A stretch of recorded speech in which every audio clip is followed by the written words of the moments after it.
You need to see this. Hingal at nag-aalala niyang sabi, sabay play na isang video mula sa cellphone niya. Sa una, hindi ko maintindihan kung anong nasa video. Hanggang lumabas doon ang mukha ni Liam, na lasing habang may kasayaw na babae. Gusto kong matawa dahil mukhang tanga si Liam sa video, gawa ng sobrang kalasingan, ngunit agad napalitan ng emosyon ko nang may lumabas na babae habang gumigiling at unti-unting nilalapit ang katawan kay Liam. Kunot noo akong tumingin kay Jade. Ano meron sa video na to? Naguguluhan kong tanong sa kanya. Watch it, Esmeralda. Tugon naman niya, dahilan para balik ko ang atensyon sa video. Dahil nga sa sobrang pagkalasing ni Liam, halatang hindi niya na alam ang ginagawa niya na nasisiguro kung siya namang sinamantala ng babaeng kasayaw niya. Naghalikan silang dalawa na tila mga uhaw sa isa't isa na parang walang bukas hanggang sa puntong hinubaran na siya ni Liam. Nanikip ang dibdib ko at di ako makahinga sa napapanood dahil kitang-kita sa video na halos gumawa sila ng skandal sa isang bar na tila walang pakialam sa magiging epekto noon sa kanila. Kaya ba wala siya kagabi sa waiting shed kasi busy siyang makipag-inuman at makipaghalikan? Hindi ko na tinapos pa ang video at dinilik na lang kay Jade ang cellphone niya. That video is circulating to everyone, Esmeralda, at hindi ko alam kung putol na sabi niya habang may pag-aalalang nakatingin sa akin. Kung ano, Jade? Walang buhay kong tanong sa kanya. Kung paanong ikaw ang sinasabing babae na nasa video? Seryosong tugon niya na siya namang nagpabigla sa akin. Ano? Nangihina akong sambit. Everyone thinks that it's you. Hindi ko alam kung paano at bakit. Basta, nagising akong yan agad ang nakita ko sa social media. Kamukhang kamukha mo ang babae sa video na pinagtataka ko pa'y kung bakit pangalan mo nakalagay at sinabing pawak na girlfriend ni Liam. Anong ginawa ni Liam? Bakit kailangan pa na umabot sa ganito? Bakit kailangan pati ako'y madawit sa mga ganitong issue? Ang pinangangamba ko pa, baka mawalan ako ng scholarship dahil sa kumakalat na video. Sunod-sunod lumandas ang luha sa pisngi ko dahil sa nangyayari at halos hindi ko naiintindihan na iba pang sinasabi ni Jade. Patuloy lang ako sa pag-iyak hanggang sa may isang pamilyar na ginang ang pumukaw sa atensyon ko na mukhang ako ang sadya, ang mommy ni Liam. Palapit pa lang siya, kilala ko na agad kung sino ang sopistikadang ginang na iyon dahil lang beses ko na rin naman siyang nakita at nakausap. Masasabi kong kahit mukha pa siyang matapang, sobrang bait naman niyang kausap. Pero sa mga oras na to, hindi ko alam kung may bait ba siyang ipakita sa akin. Let's talk, Miss Vergara. Seryoso at maotoridad niyang sabi. Binaliwala akong mapanghusgang tingin mula sa mga kapwa ko estudyante habang nakasunod sa ina ni Liam na si Mrs. Andrea Salvador o mas kilala na kakarami bilang isang malupit na abogado sa buong bansa dahil lahat ng kasong hawakan niya panalo. Hindi ko alam kung ba't kabado ako makausap siya gayong wala naman akong ginagawang mali. Hindi ko talaga mawari kung ba't pakiramdam ko hindi magandang kalalabasan ng pag-uusap naming dalawa. Dinala niya ako sa parking lot ng university kung saan nakaparada ang kotse niya at saka dali-daling sinenyas ang umalis ang driver na makilapit kami rito. Sumunod ako sa kanya sa loob ng sasakyan kahit wala siyang sinabi sa akin na sumunod ako. Gusto kong maliwanagan ang isip ko tungkol sa mga nangyayari at kung bakit dawit ang mukha at pangalan ko sa video. Alam ko, si Liam dapat ang sumagot sa mga tanong ko at hindi ang mommy niya. Pero wala na akong panahon pa na hintayin na makita at makausap siya. Kailangan kong maliwanagan. Hindi na ako magpapaligoy-ligoy pa, iha. Pagsisimula niya naman, nalalong nagbigay ng kaba sa akin. Gusto kong akuin mong issue at sabihin sa media na ikaw ang babaeng yon, ang babaeng nasa video. At gusto ko ring sabihin mo, matagal na kayo may relasyon ng anak ko. May galit sa boses niyang saad habang seryosong nakatingin sa labas ng kotse. Hindi ako agad nakapagsalita sa aking narinig. Hindi ako makapaniwala at hindi ko alam kung ano bang mararamdaman ko. Ma'am, ano pong ibig niyong sabihin na akuin ko ang issue? Utal kong tanong sa kanya. Hindi po iyon tama. At sigurado po ako magagalit si Liam dahil walang namamagitan sa aming dalawa. Buong lakas kong pagkontra sa kanya. Wala ka na magagawa pa, iha. Dahil mukha at pangalan mo ang kumakalat sa social media. Wala ka ibang pagpipilian kung hindi ang magsalita sa media. Hindi pwedeng masira ang pangalan ng anak ko, lalo ng reputasyon namin kaya, at ang sa akin po pwede dahil ano? Wala akong ipagmamalaki sa buhay ko. Pambihira naman, Mrs. Salvador. Abogado ho kayo kahit sigurado ko alam mo labag sa batas tong gusto ninyong mangyari. Hindi ko na napigil pa na magtaas ng boses dahil nakakaramdam ako ng inis. Tumingin siya ng diretso sa akin na para bang di mo lang naaapektuhan sa sinasabi. Kaya nagsalita na lang akong muli. Bakit di po ninyo hayaan si Liam na ayusin ang problemang ito? Nalinisin ang pangalan ko at pangalan niya. Total pagkakamali niya to. May mga pangarap po ako at mawawalan ako ng scholarship kung gagawin ko po ang gusto ninyo. Pasensya na po pero hindi ko gagawin. Attorney? Saad kong muli. Sabay akmang lalabas sa sana na magsalita siyang muli. Mawawala ang scholarship mo. Kung hindi ka papayag sa gusto ko at higit sa lahat, mas masisira pa ang buhay mo kung tatanggi ka. Napakasalan ang anak ko. Napaawang na lamang ang bibig ko sa narinig ko. Kasal? Kaagad kong sabi matapos magsalita ng mommy ni Liam. Nagbibiro po kayo, attorney. Dugtong ko pa. Magpapakasal kayo ni Liam sa ayaw at sa gusto mo. Kailangan malinis ang pangalan niya. Ang iskandalong ito. Handa akong gawin ang lahat. Huwag lamang masisira ang reputasyon at pangalan ng pamilya namin at lalong-lalo na ang kay Liam.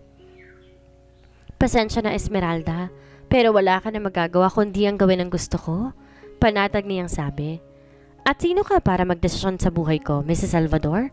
Abogado pa man din kayo. Galit kong sambit habang masamang tingin sa ginang nakausap. Hindi ako nagpatinig sa kanya. Like what I've said, wala ka na magagawa. You have no choice. Binayaran kong nanay mo tungkol sa pagpapakasal mo kay Liam and guess what?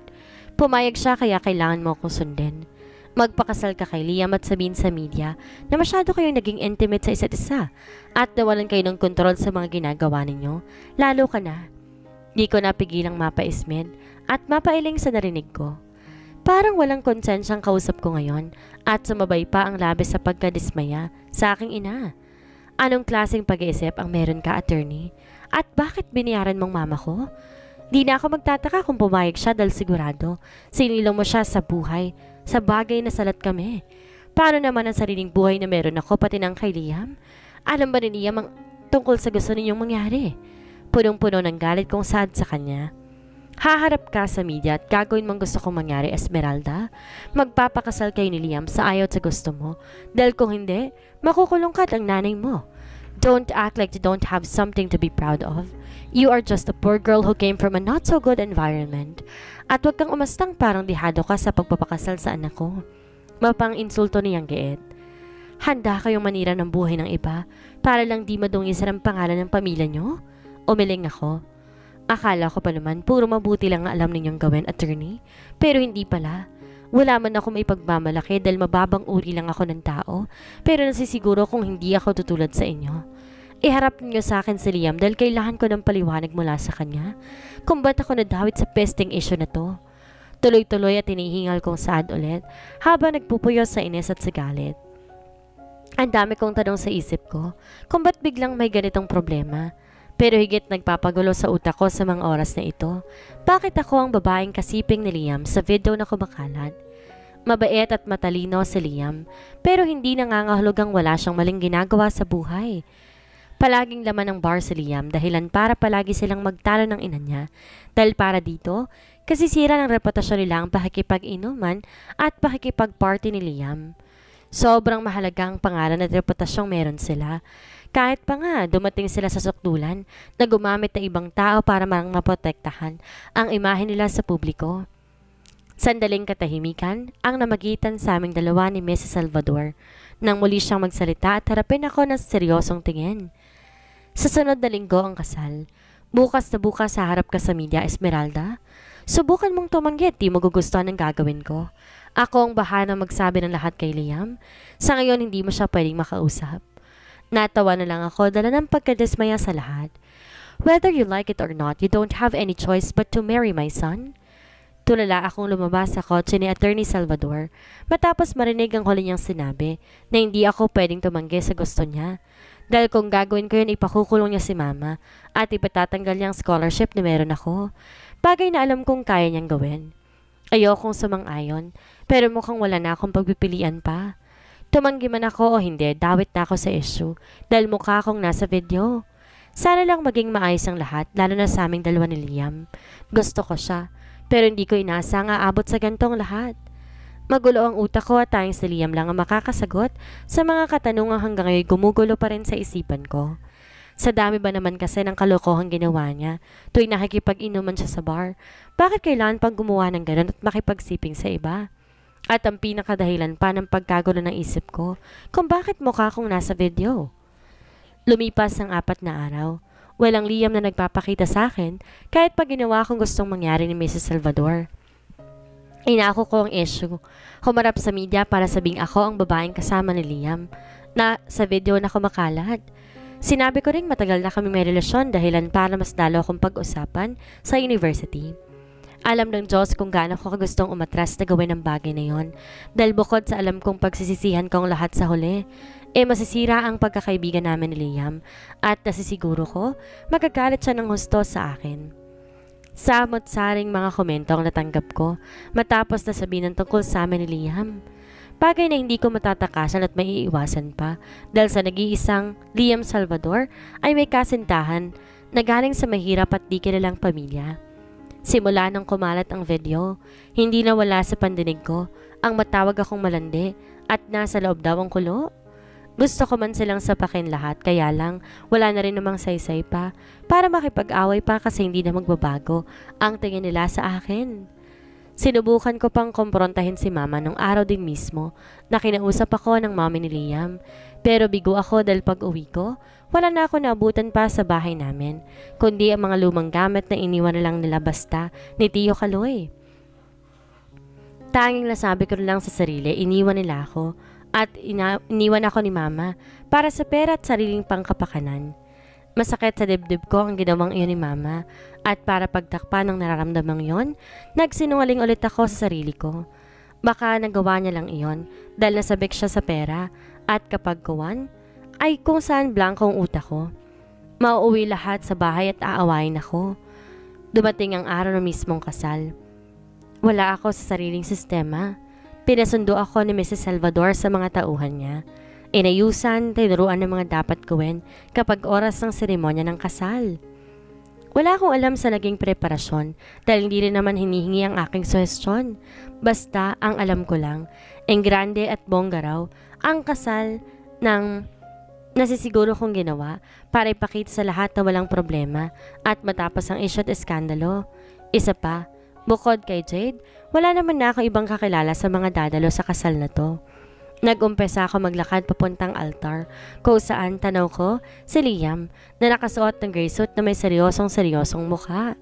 Kung saan maayos ng lahat, paniguradong ako, puro ng galak at tuwa ang puso at mangyak-ngiyak na habang naglalakad sa aisle papunta sa kanya sa harapan ng altar.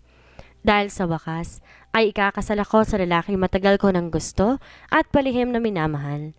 Pero di man tulad ng inaasahan dahil kahit gusto ko si Liam, di ko magawang maging masayang ikakasal kaming dalawa sa ganitong sitwasyon. Sobra-sobrang kaba ko na makaharap kaming dalawa sa altar habang hawak niya ang kamay ko. Dahil matapos ang 2 linggo, nakita rin ulit kaming dalawa. Liam! Nakangiti kong saad na magtamang mga mata namin na siya namang mabilis niyang iniwasan.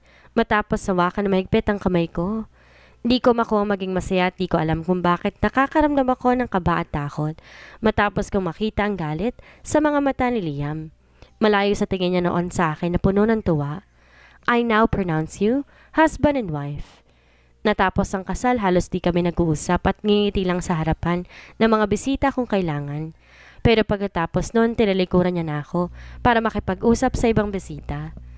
Nang gabing yon, magkasama kaming umuwi sa bagong bahay na regalo pa mismo ng daddy ni Liam para daw sa aming dalawa. Liam, di ko natuloy ang dapat na sasabihin ko dahil sa biglaang pagsampal sa akin, Liam, na talagang kinabigla ko. You agreed with this fucking marriage, so you better be ready with my anger, Esmeralda. Matigas niyang sabi bago ko iniwan mag-isa sa sala ng bahay at nagtuloy-tuloy sa ikalawang palapag ng bahay. Sa unang pagkakataon, simula na maging magkaibigan kami ni Liam, ngayon ko lang din nakita ang sobrang galit sa mga mata niya. Galit na nagbigay sa kanya ng dahilan para saktan ako at bagay na hindi ko inasang masusundan pa nang masusundan sa bawat araw na magkasama kaming dalawa bilang mag-asawa sa isang bubong. I became a battered wife without an explainable reason. I accepted all the punches, slaps, and insults that I've never expected to hear from him. I couldn't defend myself because every time I tried to do so, he hurt me more until I screamed in so much pain. Malayo ang nangyari sa pinangako sa akin ng mommy ni Liam. Yung pangako niyang komportable at maayos na buhay kasama si Liam, hindi nangyari. At sa bawat araw dumaraan, gusto kong bawiin ang araw at oras na nakilala ko si Liam Salvador. Aminado ko may gusto ko sa kanya at mahal ko siya. Pero sa pagkakataong to, ibang Liam ang palagi kong nakikita. Isang Liam na kahit minsan, hindi ko inaasang magagawang saktan ako na walang dahilan at sapat na rason. Simula nung saktan at pagbuhatan niya ako ng kamay, puro na lang takot ang nararamdaman ko sa kanya, lalo na tuwing umuwi siya galing sa university o kaya uuwi siyang lasing. Kaya para pakalmahin ang takot kong puso mula sa pananakit niya, pinapaniwala kong sarili ko sa isang kasinungalingan na hindi naman masakit ang bawat sampal, sipa at suntok niya sa akin at higit sa lahat, nagsisinungaling ako sa sarili kong okay lang ako para kunwari hindi ako nasasaktan. Nasanay na lang ako magsinungaling araw-araw na sumunod ay hindi niya na ako sasaktan sa bawat pananakit na ginagawa niya. Nasanay akong itago lahat ng sakit at hinagpes sa kasinungalingan na baka isang araw maiisip niya rin kung sino ako sa buhay niya kahit bilang isang kaibigan lang. I am Esmeralda Bellamy Vergara Salvador, battered wife of Liam Salvador.